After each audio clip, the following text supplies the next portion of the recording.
শাকিব খানের কোলে থাকা এই মাসুম শিশুটিকে দেখিয়েই একদল মিথ্যাচারী বানিয়েছিল নানা কাহিনী। শিশুটিকে শাকিব অপুর সন্তান বলে দাবি করেছিল বহু আগাছা সমান নিউজ পোর্টাল। শাকিব নাকি ভারতে গোপনে দেখা করতে যেত তার স্ত্রী ও সন্তানের সাথে। প্রমাণ হিসাবে দেখানো হতো এই ছবিকে। আর এবার সব মিথ্যাচারের ঘটল অবসান।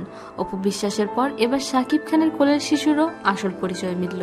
আর সেই পরিচয় পাওয়া গেল পরিচালক মোস্তফা কামাল রাজের পক্ষ থেকে। একটি নিউজ পোর্টালে শাকিবের সন্তান বলে দাবি করা এই শিশুটির ছবি দেখে চমকে যান শাকিব খানের পরিচিত একজন। সাথে সাথে এক ঘরোয়া বিবৃতিতে কয়েকজন সাংবাদিককে তিনি জানান, এই শিশুটি কখনোই শাকিব বা অপু বিশ্বাসের সন্তান নয়, সে মোস্তফা কামাল রাজের আপন ভাগিনা। শাকিব আদর করে ওকে কোলে নিয়ে ছবি তুলেছিল। এ তথ্য প্রকাশের সাথে সাথে যারা এভাবে মিথ্যাচার ছড়িয়েছে তাদের প্রতি ব্যাপক নিন্দাও প্রকাশ করা হয়। প্রিয় দর্শক, অপু বিশ্বাসের পর এবার শাকিব খানের কোলের শিশুরও পরিচয় মিলল।